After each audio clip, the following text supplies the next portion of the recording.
안녕하십니까. 바른경제TV 구독자 여러분, 청취자 여러분.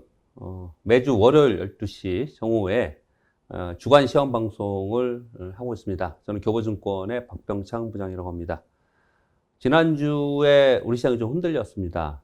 코로나 바이러스 확산이 있었고요. 미국 시장에서 좀 흔들리는 그런 모습을 나타냈어요. 그런데 지난주 시장을 보면 미국 시장은 금요일 날 하루에 비교적 큰 폭으로 상승하면서 월요일은 휴장이었죠. 화, 수, 목 3일날 하락한 것을 다 만회하면서 역사적 신고일수로 마감하는 그런 모습을 나타냈습니다. 이번 주 시황을 보기 위해서 지난주의 시황 잠깐 좀 언급을 하고 넘어가도록 하겠습니다. 지금 나스닥 차트부터 한번 보도록 하겠습니다.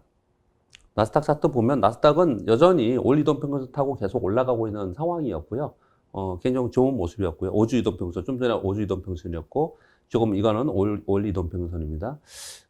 말씀드린 대로 수요일과 목요일에 좀 흔들렸어요. 그러나 곧바로 다시 상승을 하는 그런 모습을 나타내서 주봉으로 상승 마감했습니다. 0.44% 상승을 했고요. 다우존스 산업지수 역시 0.24% 상승, S&P 500은 0.4% 상승을 해서 전반적으로 상승하면서 마감하는 그런 모습을 나타냈어요. 근데 여러분 이렇게 보시면 미국 시장이 굉장히 좋게 끝났다 이렇게 생각하잖아요. 근데 사실은 이게 그 전날을 보면 꼭 그렇지는 않아요. 지금 일봉을 보고 그 전날의 상황이 금요일날 하루에 올라서 그렇지 그 전날은 이런 상황이었습니다. 화면 보이십니까? 이렇게 상승을 하다가 화, 수, 목 3일 내내 빠졌어요. 이렇게 빠진 상황이었기 때문에 이게 지금 추가적으로 하락하지 않을까 이런 염려를 했고, 이날 되게 우스꽝스러운 멘트들이 되게 많았죠. 목요일날 하락을 하니까 장중에 1.5%까지 하락했다가 종가는 0.75%로 다우존스 산업지수가 종가 마감을 했는데, 이날 하락을 하니까 미국 시장이 급락했다 이런 표현을 썼어요. 우리나라 언론에서 그렇게 표현을 했어요. 많은 경제 TV나 전문가들 그렇게 얘기를 했습니다. 그런데 사실 이 아랫꼬리를 달린 상황이고, 그리고 그 다음날 금요일날 딱 올라가 버리니까 이거 역사적 신고일수 찍었다 이렇게 이제 표현이 바뀌었다는 거예요. 즉 제가 왜 이렇게 굳이 말씀을 드리냐면, 미국 시장은 지금 전체적으로 추세가 변화됐다든지 어떤 심리적인 요인에 의해서 변동성이 생겼지만, 전체적인 주수의 변화나 그리고 시장의 방향을 바꿀 만한 이벤트가 발생된 게 아닙니다. 그러면 왜 미국 시장이 지난주에 좀 흔들렸냐? 그것은 주중에 서비스업 PMI가 나왔는데 예상 컨센서스보다 하위한 컨센서스가 결과치가 나왔고요. 그리고 유럽의 물가 목표를 2%로 상향했습니다. 물가 목표를 상향한다는 얘기는 이제 앞으로 유동성을 더 많이 보강하겠다, 유동성 제공을 멈추지 않겠다라는 의미로 파악이 된 것이고요. 그럼 왜 그런 현상이 나타나냐? 아직까지 경기가 좋아지지 않구나 이렇게 해석을 한 거예요. 그리고 지난주에 중국 지준율 인하가 있었습니다. 중국이 지준율 인하에 그렇다면 이제 경기에 대해서 좀 자신이 없구나 이런 생각을 한 거예요. 그러다 보니까 지난주에 어떤 일이 벌어졌냐? 10년 만기 국채 수익률이 떨어졌어요. 지난주에 10년 만기 국채 수익률 차트 한번 볼까요? 지금 10년 만기 국채 수익률이 굉장히 중요하니까 차트 한번 보고 넘어가겠습니다. 이게 이제 미국의 지난주에 10년 만기 국채 수익률인데요. 지난주에 1.3% 아래 1.2%대까지 하락을 했어요. 이렇게 하락했다가 반등을 했거든요. 이게 지난주 내내 이렇게 10년 만기 국채 수익률이 하락을 했습니다. 10년 만기 국채 수익률이 하락하면 우리 시장에는 뭐 그렇게 나쁘지는 않죠.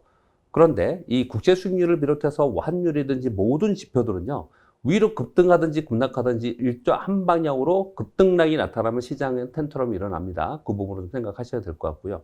자, 그러면 아무튼 10년 만기 국채 수익률이 왜 이렇게 하락을 했느냐? 경기가 좋아질 거라고 하면은 또 자신감 있으면 10년 만기 국채 수익률이 올라가잖아요. 그러면서 테이퍼링을 하는 거지 않습니까? 그런데 지난주에 미국 시장의 분위기는 뭐였냐면, 경기가 이제 일시적으로 이렇게 좋았다가 피크아웃이 되면서 둔화되는 게 아니야? 이런 얘기들이 돌면서 10년 만기 국채 수익률이 하락을 했고 시장이 하락을 한 거예요. 그러면 금요일 날 왜 시장이 상승을 했느냐? 가만히 여러분 생각을 해보세요. 이건 굉장히 중요한 시황의 흐름이에요. 전반적으로 경기 둔화에 대해서 그전까지는 계속 경기 회복에서 확장된다면서요. 막 계속 그렇게 얘기를 했지 않습니까? 그러다가 몇 가지 경기 지표가 좋지 않게 나오고 또 거기에 대응하기 위해서 정책적인 지준율 인하라든지 물가 목표제를 올린다든지 뭐 이런 얘기가 좀 나오니까 이거 경기 둔화될 수도 있겠구나라는 쪽으로 갔단 말이에요. 그러면서 시장이 하락을 했다가 곧바로 금요일 날 시장의 전체적인 컨센서스는 어디로 갔느냐? 그래? 그러면 경기 회복에 대해서 자신감이 생겨와서 경기가 확장된다는 건 자신감이 생겨서 테이퍼링하고 향후에 긴축한다고 얘기를 했었는데 이 상태로 가면은 야 이거 테이퍼링 빨리 못하겠구나. 긴축 빨리 못하겠구나. 이렇게 생각이 바뀐 겁니다. 그러면서 야 그러면 유동성이 계속 보강된 상태에서 정책적인 수혜도 있고 그런 상태에서 테이퍼링 빨리 안 한다? 아 그럼 지수는 더 가겠구나. 그러면서 지난주 금요일 날 좀 급하게 상승한 그런 부분이 있다라고 보시면 될 것 같습니다. 자, 거기 더불어서 우리 시장은 그러면 지난주에 어땠냐 보시겠습니다. 지금 약간 오늘은 반등을 주고 있습니다. 지금 현재 12시인데요. 지금 코스피는 약 0.93% 반등을 하고 있고요. 그리고 코스닥은 지금 현재 0.54% 정도 반등을 좀 하고 있습니다. 지난주까지만 차트를 먼저 보도록 하겠습니다. 지난주까지. 왜냐하면 지난주 흐름에 이어서 우리 오늘 이번 주에 설명을 드리려고 하는 겁니다. 지난주에 보시면 지난주 수요일, 목요일, 금요일 3일 내리 하락을 했습니다. 그러면서 코스피는 지난주에 1.94% 하락을 해서 3,217포인트에 마감을 했고요. 코스닥은 0.89% 하락을 해서 1,028포인트로 하락을 했습니다. 코스닥 지수를 보면요. 지난주에 이 폭이 컸습니다. 지난주 금요일 날 저점이 1.99% 마이너스, 즉 2% 가까이 빠졌다가 종가가 마이너스 0.54%예요. 이 얘기는 장중에 1.5% 반등을 했다는 거죠. 분봉을 보시면 나오겠죠? 장중에 이렇게 반등을 했다는 얘기예요. 그래서 결국은 아랫꼬리가 긴 이런 모양이 나타났습니다. 십자형이 나타났어요. 그러니 이제 다시 오늘 반등 시도를 좀 한 건데 그 반등의 힘이 약하죠. 자, 그러면 우리 시장이 지난주에 왜 이렇게 변동성이 컸고 빠졌냐? 주초에는 제가 매주 월요일 날 여러분과 함께 주간 시험 방송을 말씀을 이제 앞으로 계속 드릴 거다고 말씀을 드렸습니다. 지난주에 뭐라고 말씀을 드렸냐면 주초는 강세로 나타나다가 주 중반 후에 우리 옵션 만기일이 있다 그랬지 않습니까? 옵션 만기일에 프로그램 매도가 나올 것이다. 그래서 수급적인 요인으로서 밀리고 그런 가운데 주 후반에 코로나 바이러스가 확산이 되는 가운데 이렇게 있었기 때문에 비차익 프로그램 매도가 되고 외국인들의 매물이 나오면서 시장이 더 크게 빌리는 이런 현상이 나타났습니다. 지난주에 프로그램 매도가 얼마나 거셌는지 한번 살펴보도록 하겠습니다. 화면 한번 보시면요. 7월 7일 날 비차익 프로그램 매도가 3,370억, 7월 8일 날 비차익 프로그램 매도가 2,920억, 급기야 금요일에는요. 비차익 프로그램 매도가 7,700억 나왔어요. 거기다 차익 프로그램 매도가 4,100억.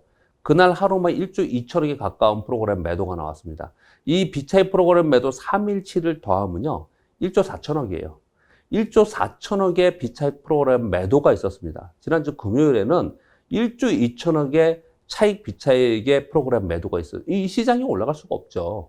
이렇게 급격하게 프로그램 매도가 나왔는데 이런 프로그램 매도가 왜 나왔느냐? 첫 번째는 옵션 만기일 되면 국내 금융투자에 미니 선물과 연계된 프로그램 매도가 발생을 합니다. 이 부분하고 또 하나는 마지막 날 그것을 받아내는 외국인들의 비차익 프로그램 매수가 과거에 있었는데 이번에는 코로나 바이러스 확산으로 인해서 사회적 거리두기 단계를 강화시키는 것, 이 부분이 심리적으로 투심을 좀 약하게 만들면서 외국인들이 우리 시장에서 매도하는 이런 역할을 했다는 겁니다. 그래서 이것 때문에 지난주에 우리 시장이 비교적 큰 폭으로 하락하는 그런 특징을 좀 보였습니다. 자, 그런 가운데 지난주 금요일 날 미국 시장은 3대 지수가 다시 올라서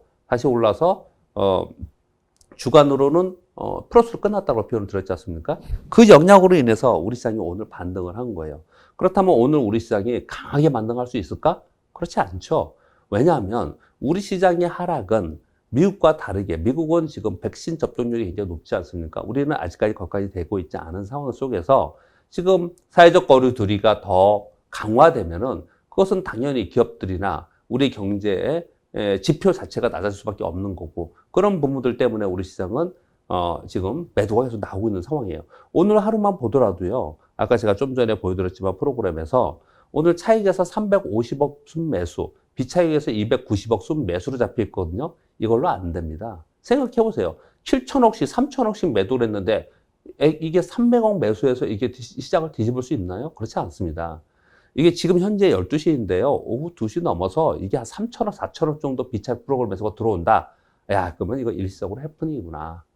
휩쏘구나. 이렇게 생각하면서 시장이 반등을 노릴 수가 있어요.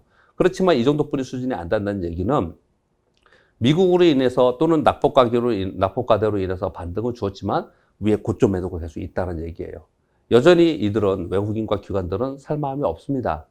그렇기 때문에 지금 현재 보면 외국인들이 260억 매수, 기관들이 1200 매수로 잡혀 있는데 1200 매수도 거의 대부분 보면 금융투자하고 연기금 얘들을 계속 팔았던 요거 빼놓고는 강력하게 다른 데 사는 데가 없지 않습니까? 그러니 우리 시장이 여기서 강하게 올라갈 수 있는 부분은 아니에요. 그래서 오늘 같은 경우에는 우리 이번 주, 오늘 포함해서 이번 주는 어떻게 되냐면 시장이 아침에 상승을 할 때 추종해서 쫓아가면 물립니다. 쫓아가면 안 되고요. 시장이 강할 때는 어떻게 한다고요? 아침에 사가지고 거래를 해야 된다고요.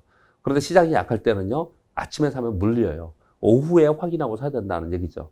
주 전체적으로 보더라도 주 초보다는 주 후반까지 끝까지 확인하는 게 맞다라는 거죠. 왜냐하면 바이러스 확산의 수치가 어느 정도로 더 변화되는지를 봐야 되고요. 거기에 따라서 외국인들의 차익, 비차익 거래가 어떻게 움직이는지를 확인해야 되는 그런 한 주다라고 보시면 될 것 같습니다. 이번 주에 몇 가지 시장에 영향을 주는 이슈들 몇 가지 이렇게 보면요. 이벤트가 이번 주에 이렇게 많지 않아요. 그런데 몇 가지만 한번 살펴보면요. 화면 보시면 13일 날 미국의 CPI, 소비자 물가지수 CPI가 발표되는데 지난 5월이 5%였어요. 이번 6월도 5% 지금 예상하고 있고요. 근원 CPI는 지난번에 3.4에서 3.5 요 정도 됐었죠. 이번에 4% 예상합니다. 지금 미국이 연준에서 생각하는 근원 CPI 목표 물가지수가 2%거든요. 그러니까 4% 굉장히 높은 거예요. 사실 그리고 생산자 물가지수 PPI도 이번에 YOY로 6%를 예상하고 있습니다.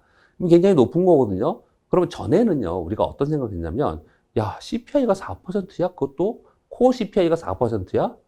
야, 이러면 이거 시장이, 이거 충격받겠다. 10년 만기 국채 수익률이 확 올라오면서, 그러면서 매번에 나오겠다. 이런 걱정을 되게 많이 했거든요. 근데 이번 주에는 그런 걱정을 별로 안 해요.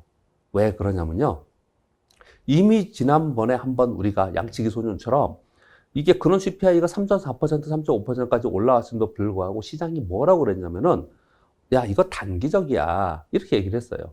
그리고 나서 시간이 지나서 정말 단기적이냐 아니냐를 보자라고 했는데 실제로 보니까 점차적으로 어떤 일이 벌어지고 있냐면은 이게 경기 회복에서 확장이 아니고 오히려 경기 둔화에 대해 걱정하는 거 아니야라는 지표들이 나오기 시작을 한 거예요. 그리고 특히 고용 지표에서 실업률이 떨어지는 게 아니고 오히려 올렸단 말이에요, 지난번에. 그런 거 보면은, 야, 이거 우리가 걱정할 부분이 아니구나. 이렇게 시장이 인식을 한 곳에 사는 거고요. 또 한 가지는 뭐냐면, 지금 델타 변이 코로나 바이러스로 인해서 지금 경제 봉쇄령이 전 세계 국가에서 지금 이루어지고 있는데, 야, 이런 가운데 이게 큰 문제가 될까? 이게 문제가 되는 이유는 뭐냐면, 물가가 이렇게 오르면 긴축을 해야 된다는 건데, 이거 델타 변이 바이러스가 확산되는데 이게 중앙은행이 그리고 정책 당국에서 긴축을 할 수 있을까? 안 할 거야. 그래서 지금 델타 변이 바이러스의 우려감 때문에 이게 묻히는 거예요. 이게. 그래서 이번 주에 이게 나온다 하더라도 아마 묻힐 가능성이 상당히 있다. 즉 우려의 목소리는 계속 있을 수밖에 없어요. 이건요. 이건 좋은 현상은 분명히 아닙니다. 물가 이렇게 급등한다는 것은 경제에 찬물을 끼얹는 것이고요. 그리고 전반적으로 주식시장에도 굉장히 좋지 않은 악재예요. 그런데 지난번에도 그랬고 또 이번에도 지난번과 비슷하게 일단은 이거를 넘어가지 않을까라고 생각합니다. 그렇게 판단을 하고 있고요. 15일 날 연준의 베이지북 발표가 있고요. 우리나라 금융통화위원회가 있는데 우리나라 금융통화위원회에서는 올해 한 차례 정도 금리 인상을 한다라고 얘기를 하고 있습니다. 왜냐하면 미국보다 선제적으로 금리 인상을 우리는 해야 되지 않습니까? 이머징 국가에 있으니까. 왜냐하면 달러의 흐름 때문에 우리는 먼저 선제적으로 좀 해야 되는 부분이 있습니다. 뭐 아파트값, 집값 때문에 뭐 이런 게 아니고요. 버블 때문이 아니고 달러를 기준으로 해서 그걸 생각을 좀 해야 되는데 기본적으로 지금 델타 변이 바이러스로 인해서 미국이 오히려 경기 확장이 아니고 둔화를 걱정하는 단계로 된다? 야, 그러면 금리 인상은 생각보다 좀 늦을 수 있다? 그럼 우리나라 금통위도 금리 인상을 늦게 할 수도 있어요. 근데 현재까지는 금리 인상을 한번 한다라고 발표를 했기 때문에 거기에 대한 코멘트가 어떻게 나오는지를 살펴봐야 되는데 이것은 우리 시장에 크게 영향을 주지는 않을 겁니다. 우리 시장에 영향을 많이 주는 것은 뭐냐면 이 중국의 경제 성장률 요게 영향을 줄 거예요. 산업 생산, 소매 판매 요게 영향을 주기 때문에 요걸 살펴보면 될 것 같고요. 그리고 BOJ 일본 통화정책 회의 있는데 이것도 크게 영향을 주지 않습니다. 이번 주에 가장 우리가 관심 있게 봐야 되는 건 뭐냐면 미국의 CPI와 PPI 이게 어떻게 나올지 숫자가 어떻게 나올지 그리고 이것을 시장에서 어떻게 반응을 할지 이것이 가장 중요한 전체 시황에서는 핵심이라고 보시면 될 것 같고요. 또 한 가지는 13일서부터 바이아우로 미국이 JP모건, 골드만삭스, 웰스파고, 시티그룹, 모건 스탠리 다 금융주죠. 찰스왑 금융주들을 시작으로 해서 미국은 실적 시즌에 들어가죠. 그래서 본격 실적 시즌에 들어간다. 두 번째 알코아 대표적인 산업재죠. 알코아를 시작을 해서 실적 시즌에 들어간다라는 거죠. 즉 이번 주에는 코로나 변이 바이러스 확산에 대한 경계심이 있어요. 그렇기 때문에 전반적으로 좀 관망 심리가 있습니다. 그런 가운데 실적 시즌 진입했기 때문에 종목별로 따로 움직일 것이다. 이렇게 보시면 될 것 같습니다. 자, 그러면 자, 미국은 그렇다 치고 우리 시장은 어떻게 흐름이 될 것인가 이번 주 한번 살펴보도록 하겠습니다.